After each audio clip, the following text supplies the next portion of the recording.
gotta bring the energy this time, Miles. You ready? Cameras on, let's go. Ladies and gentlemen, we got a lot to talk about. Season 22, as you can tell, my room is absolutely in shambles once again. Was recording some TikTok content last night. That's why you see my light over there. But oh my gosh, Season 22 is out. People are giving their opinions. Are they good? Are they bad? What's the truth about Season 22? And what do you need to know to not do? Because oh my gosh, we got a big problem right now. Well, let's keep you up to date and in speed with what's going on. I gotta turn my Go XLR off. Sorry if that was extremely cringe, but we are back and we're here to talk about, well, apparently we're back. I don't know why there's a guy. Well, okay, all right. This, I was not caught 4K right there. Let me, I'll show you. It was just an ad. Okay, that was weird. I am honestly on his Watson's page. I don't know why he's got ads for ASAP Rocky in his underwear. But anyways, Apex Legends is so back, so they're saying. That's what many are saying. His Watson said that first. Noko comes out to say from a mouse and keyboard perspective, we are so back. Facts, everybody's commenting like, yeah, seems good, seems good. Revengeful also said, I don't care what anyone says. Apex is back. I woke up excited to play again. So good news, right? Doesn't seem like everybody agrees with that, but for the most part, we seem to be in a solid position compared to where we were just days ago, or at least weeks ago as well. For the last couple of weeks, you guys know Apex has not been in the most healthiest states of mind, right? We've had the battle pass issues. We had people coming out to say that, you know, the cheaters were ruining the game. Nothing was fun anymore. It was an absolute crap show. And I agree, it has been in not such a good spot. Are we better? Absolutely. Are we where we thought we were going to be? I don't really know. And there's some problems that people need to discuss. Firstly, Ava had said this is the second time it's happened during a ranked match, and I will show you. I feel bad. Maybe I shouldn't show you, but I'm going to show you how this is happening, why the servers are shutting down, and why this is a big problem going into the future. So Daltouche had a clip of what happened to him, and as you guys can tell from the background, everything starts off normal. Everything seems like it's going according to plan. And then what happens is someone in the lobby somewhere, doesn't even have to be in this fight. They could be on the opposite side of the map, right? Totally outside of the gunfight, and they could ruin everybody's day with this simple glitch. He goes in, gets the squad wipe, life is good, and then boom, bam, bop, bomb, it's gone. There we go. Finally timed it right. Server shutting down, everyone crashes from the game, and no one, I'm pretty sure you do get some kind of penalty like this as well. It's not just losing RP because you didn't get to game what you already got kills for. I'm pretty sure you start to kind of get checked out a little bit with the RP stuff, and you go backwards a little bit, and there's already RP issues from the last season because Ranked Rumble was somehow, some way making people derank. And what is going on with all of this? Well, essentially, as you can see from the gameplay clip, my editor's gonna have to put it back because I don't have the clip on a Twitter clip. It was actually a downloaded video file, but as you can see over my face right now, you can use the Watson fences, you can spam some buttons, pick them up, put them back down, and continuously do this, and it crashes the server. Now, there has been glitches like this in the past, right? You can go into corners, you can activate, I think it was like a Revenant ult along with something else, and it would crash the server as well. Well, I'm pretty sure they were able to track down who was doing this, and so there might be some consequences for you doing it. Not only are you going to ruin everybody's, you know, game server, you're probably going to lose some RP stuff. You're also probably going to get tracked down as being the source of the problem. So do not do this. I know it's a widespread issue, but don't do it. You're going to probably face repercussions, and it's just not the nice thing to do. So don't do it. Now,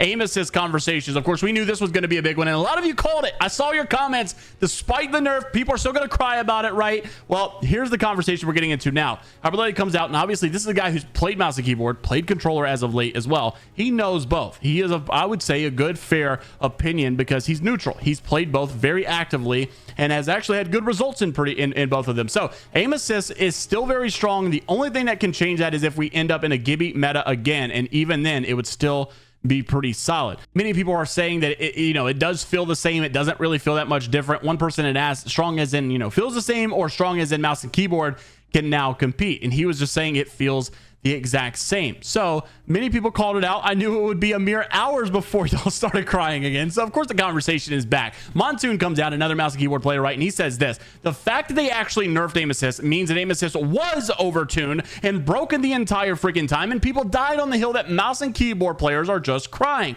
LMAO, y'all look a little goofy now. Then he also said all pro players, including the best controller players in the world, agree that aim assist was or has been overtuned. Devs agree that it has been overtuned. Statistics statistics shows that it has been overtuned, but people don't compete / live and breathe the Apex, claim it's not, never has been overtuned. You guys are out of touch, right? You guys are out of touch with society. You don't understand. And I guess at the end of the day, they're making a fair point, right? The devs would not have done this if they just, did not see any merit to this at all. If they didn't see any statistics to back this up, they would have never nerfed it. Therefore, those of you that were making the claims all these years that we were just crying, or the mouse and keyboard players were crying, that's what he's trying to say. You're wrong, right? Now you should be proven wrong, and you need to be humble enough to accept the fact that you were wrong, because the devs nerfing it theoretically proves that we were correct all the time. Interested to see if you understand or agree with that assumption or opinion being made. I definitely think it is a fair one to make, but I also understand some of the retaliations going on behind it, and I think we're honestly just going to be in this conversation for years to come until controller players get obliterated off the face of the planet. I don't know. Anyways,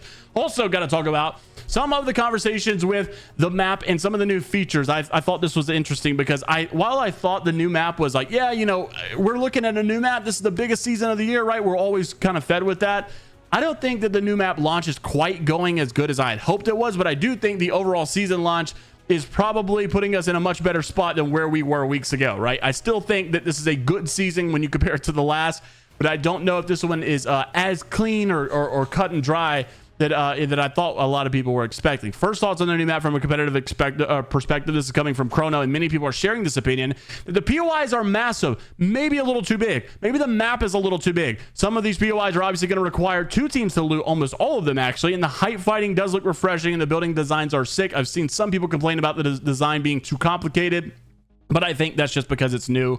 Possibly you're going to get used to it over time. His Watson kind of shared the same thing, right? You go back to the original opinion, Apex is so back, and then here today he's saying my only complaint with the new map is that the lack of bins between POIs. There's too many large wastelands with no loot. Every game feels like the thumb clip. If you guys don't remember the thumb clip, this is an old Kings Canyon thing. He goes in, bins everywhere, loots all these bins, not a single gun. It literally felt like a dev was trolling him by forcing all these bins to have no loot in them. It was really, really bad. So I can understand why this is a big problem, because if you have this route, right, if you go this route, you theoretically then turn and pivot to having a big problem where the map is not good for ranked, the map is not good for mostly anything. And so right now people are ranking, as specifically his Watson, Stormpoint #1 still, World's Edge #2, District as #3, Kings Canyon #4, Olympus #5, Broken Moon at 6.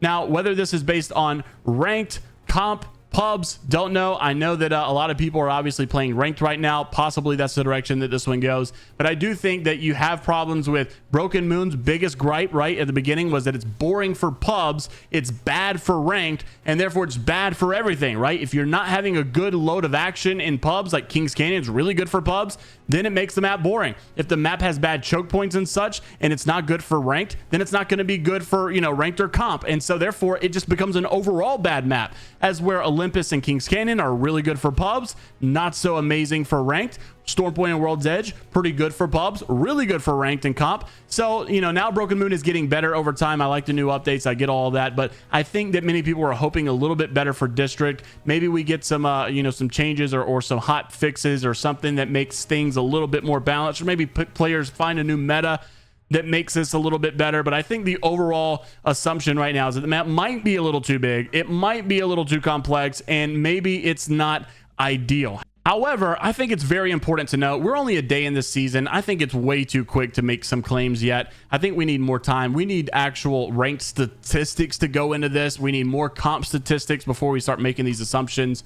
We're very bad about doing that in general. So also, we got to talk about this. This is another feature, right? The battle sense, where you can see players' health. This was coming from Apex Legends streamer, and she's also the girlfriend of Apex Pro player Gildersons, who plays on Moist Esports / Not Moist / Mizuchi, whatever you want to call him at this point. But this is Natalie. She comes out to say, I'm not sure if it's just me and I need to play more games, but I'm really upset with the new Apex update. I absolutely love the new map. So much fun. However, the battle sense thing is absolutely miserable. I know I can turn it off, but then I just feel like I'm at a disadvantage of all the other players that have it on. It has made it so easy for bad players to be good. Knowledge in the game isn't as important anymore, and you just need to know how to shoot straight. And I also know that they try to reduce visual clutter, but the highlights of the health bar have just added visual clutter, and I'm just constantly confused. Am I the only one feeling this way? Maybe I just need a couple more days to play. While I understand, once again, again what she's saying. I think she makes a fair point at the end. Maybe we all just need a couple more days to play before we start jumping the gun on any of this. Also, as to be expected, there are some bugs in the game. Currently a bug right now with Ballistic that allows him to dual wield other weapons, and we found out it wasn't just Ballistic. You could do this with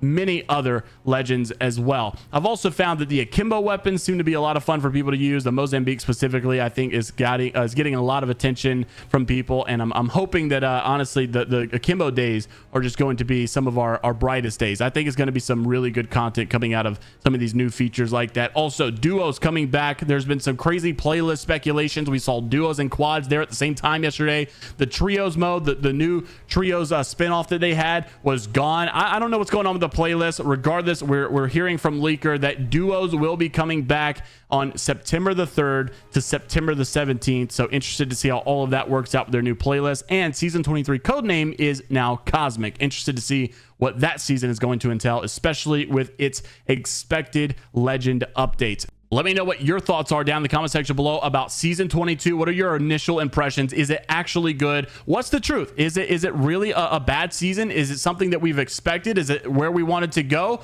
Or do you feel like it's another letdown? Personally, overall, I would give it a nice 7.5 out of 10. I think we're going in the right direction. I don't think it's as big as everyone expected it to be, but I do think we are, quote, back if you compare it to last season. Now, comparing it to 3 years ago back, no. I think it's going to take time. We need features. We need stability. We need servers to get better, cheaters to get better, and we need some more competitive ranked modes to play in as well. My phone's blowing up. I got to go to the bank. But until the next time, we will see you all later, Gators.